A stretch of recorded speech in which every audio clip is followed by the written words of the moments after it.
There is a mysterious, bewildering moment that many people experience.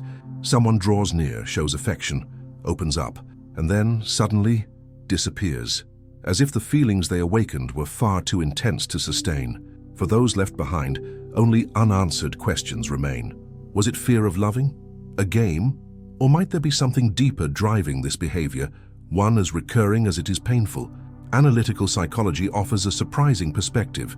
Perhaps the reason someone withdraws right after expressing love does not lie in the other person, but in an inner hidden realm of the psyche that has not yet been integrated. In this video, we will navigate that emotional labyrinth under the light of Carl Jung's concepts, revealing the unconscious forces that shape our most intimate bonds. Prepare for a revelatory journey. If you have ever experienced something similar, comment below. I choose to understand myself before judging another. To understand why someone vanishes after showing love, we must dive into the foundations of Carl Jung's analytical psychology. The key to this dynamic lies in the unconscious forces operating behind the apparent behavior. When a person demonstrates affection and then pulls away, what may be unfolding is a conflict between the conscious desire for connection and unintegrated unconscious contents, particularly those linked to the shadow and to projections. According to Jung, the shadow represents the repressed aspects of personality, the parts of ourselves the ego refuses to acknowledge. Love by its very nature demands vulnerability and openness, which inevitably summons shadow elements the person may not be ready to face. Affectionate closeness awakens dormant memories, traumas, and ancestral fears. Withdrawing becomes an unconscious attempt to avoid that internal confrontation. Another fundamental concept is projection. When we fall in love, we often project onto the other images of the anima in a man, or the animus in a woman, the inner archetypes of femininity and masculinity. As reality diverges from our idealized image, a rupture can trigger fear and withdrawal, as though the enchantment has been shattered. Instead of consolidating, the bond collapses under the weight of its own projections. Finally, this reaction may reveal a difficulty in the process of individuation, the journey of self-knowledge and integration of all parts of the psyche. True love requires consciousness and emotional maturity, yet many enter relationships from shattered fragments of themselves, responding more to their wounds than to the present person. In this light, disappearing after love is a profound call to inner healing. Contrary to popular belief, love is not a realm of comfort and pleasure alone. It is above all a mirror that reflects not only what is beautiful and desirable in us, but more importantly, what has been excluded, denied, or repressed. In Jungian psychology, that territory is called the shadow, the sum of psychic contents the ego does not recognize as its own. When love emerges, it activates unconscious forces the person may not even know exist. Therein lies the fear, not of the other, but of oneself. When someone shows affection and then vanishes, it can signal that the loving contact has triggered a dark aspect of their psyche for which they were unprepared. For example, emotional dependency, deep insecurity, or fear of rejection or abandonment. These feelings are part of the person's emotional history, often pushed into the unconscious to maintain a false sense of control. Yet true love can shatter these barriers. It invites surrender and exposure, allowing the other to see parts of us we might rather hide. The paradox is that love, though longing to be experienced, is simultaneously threatening. Emotional intimacy demands that we lower our defenses, which means relinquishing control over our self-image. In this context, the shadow may surface as sabotaging impulses, sudden disinterest, irritability without apparent cause, a sense of suffocation, or an abrupt urge to pull away. Such behaviors are not rational. They arise unconsciously as protective mechanisms against an internal confrontation the individual isn't yet ready to face.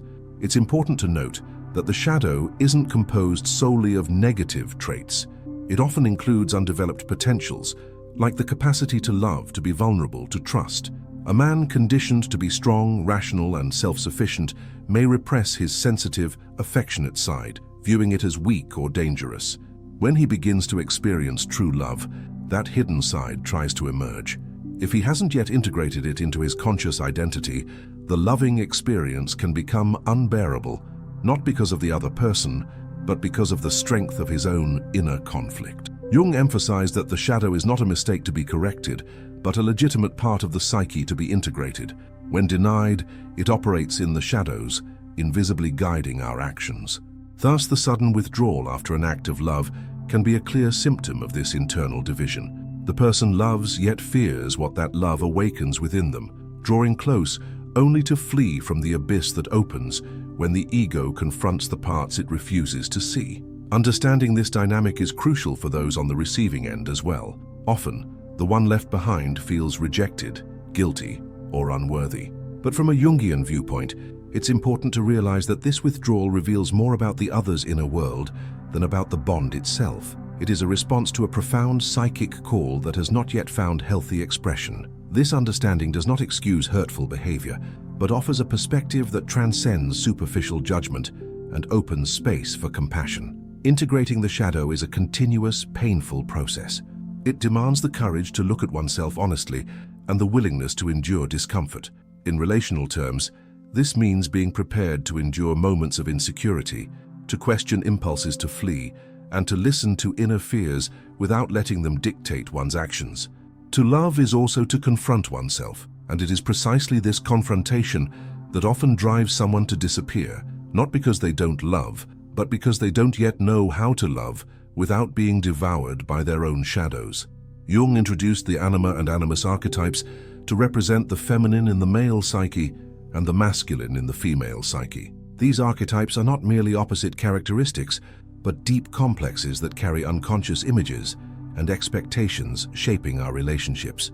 When a man falls in love, he often connects not directly with the real woman before him, but with the image of his anima that she awakens in his soul.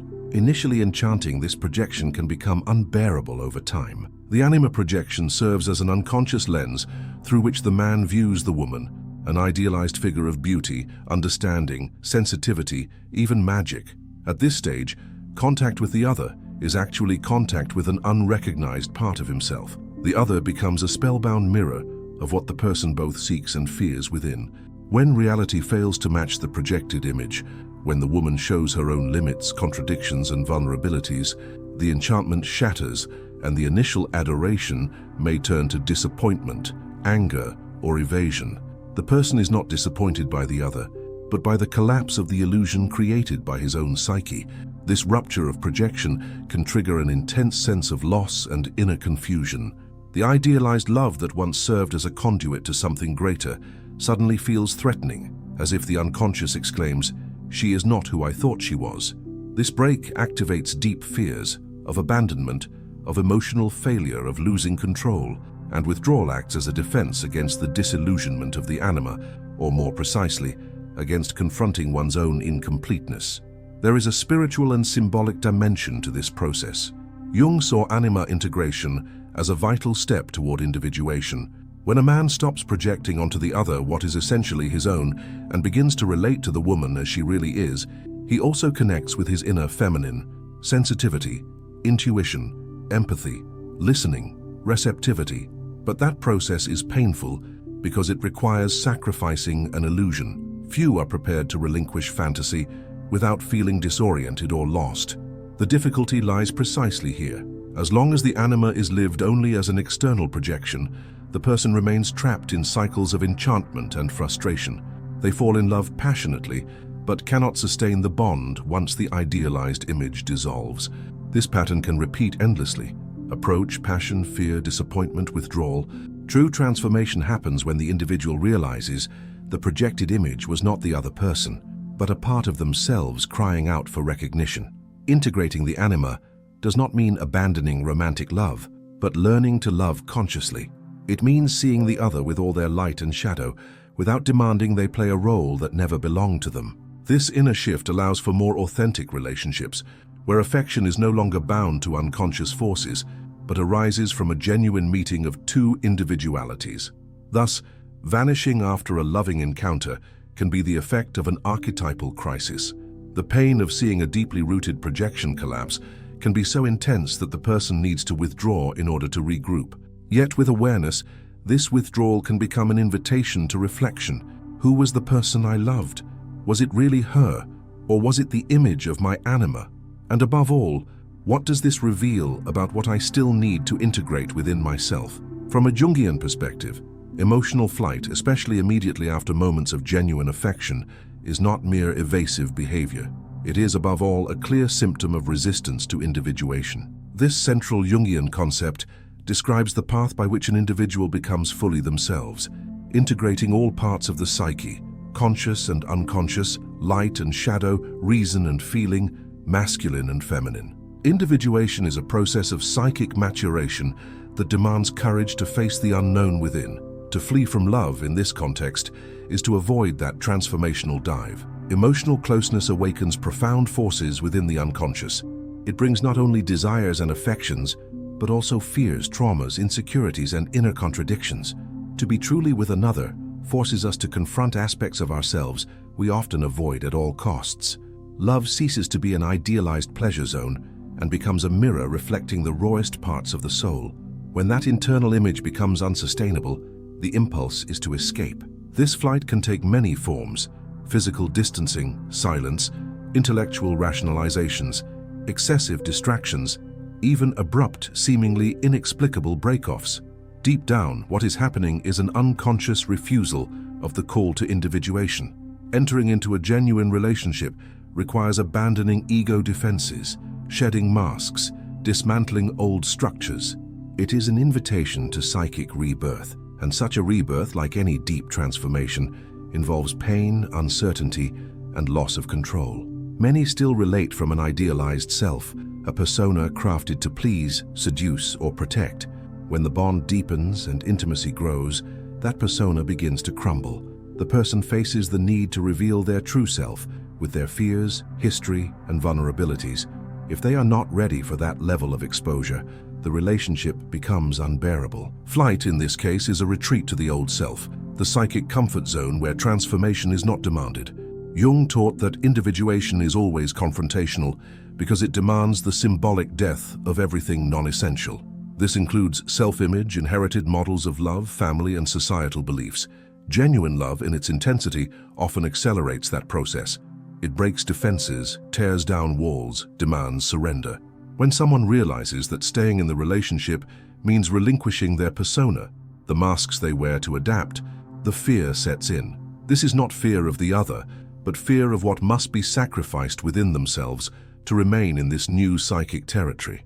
Resistance to individuation also ties into the ego complex. The ego fears losing its authority, dissolving into what it cannot control. The romantic relationship, especially when deep, is a field where this control is constantly challenged. The other is autonomous, unpredictable, full of nuance. To love someone is to relinquish the fantasy of control and step toward alterity. Unconsciously, this can feel like a threat to the psychic stability the ego has fought to build. Consequently, flight often feels like relief. By withdrawing, the person feels they've returned to their center, regained control, and can breathe again. In reality, however, they are merely postponing a process that will sooner or later be unavoidable. Individuation is not a conscious choice, but an archetypal call that surfaces at life's crucial moments, often through love. Resisting that call exacts a price: repeating patterns, emotional frustration, superficial relationships, and a chronic sense of emptiness. Ultimately, what vanishes after loving is not the capacity to love, but the psychic structure that is not yet capable of sustaining love as a path to transformation. The person flees because, for them, love does not yet mean growth, but loss, exposure, and pain. Yet with awareness, flight can become return, not necessarily to the other, but to oneself. And that return marks the true beginning of the individuation journey, when loving ceases to be a threat and becomes a tool for self-knowledge and integration. Those left behind often experience disappearance as loss, rejection, or a collapse of expectations. The other's absence can trigger pain, confusion, and a desperate search for answers. But from the standpoint of analytical psychology, this moment need not be interpreted only as an end or a failure. It can in fact become a turning point in one's self-discovery. The other's absence, when met with awareness, can transform into presence of the self. The suffering that emerges with withdrawal carries precious messages. Jung insisted that every crisis is the psyche's attempt to reorganize itself. Thus, the impact of abandonment, rather than being merely trauma to overcome, can be understood as a call to interiorization. The pain of emptiness reveals where we remain fragmented, which parts of ourselves we projected onto the other, and which needs we expected to fulfill externally. This honest inquiry, however uncomfortable, is the seed of transformation. When someone disappears, it's common to ask, "What did I do wrong? Why does this always happen to me? How could they leave me after everything?" While legitimate, such questions tend to point outward. Analytical psychology invites us to redirect them inward. What does this event reveal about me? Which part of my shadow is activated by this pain? What unconscious images did I project onto this relationship? This process is painful because it demands admitting that often we do not love the other as they are, but as we wish them to be. We project onto them unrecognized parts of ourselves, the desire for salvation, healing, completeness.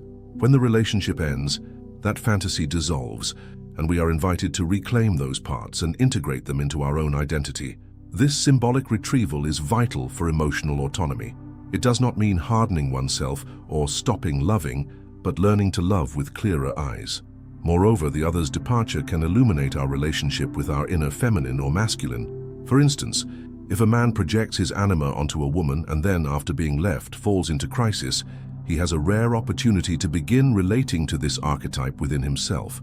Instead of seeking a different partner to repeat the same idealized image, he can explore his own sensitivity, affections, and capacity for introspection. The other's absence thus becomes the symbolic presence of a once neglected part of the soul. Jung said we do not become enlightened by imagining figures of light, but by making conscious the darkness.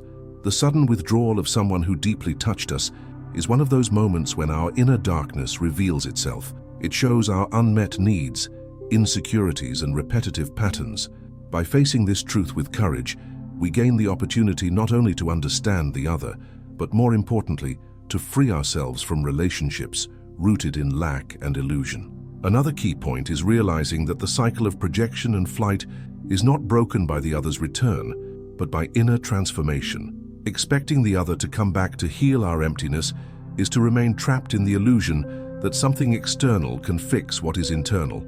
True reunion happens within. Once that occurs, even if the relationship does not resume, the bond takes on a new place in the soul, no longer as an open wound, but as a symbol of awakening. This awakening is neither rapid nor linear.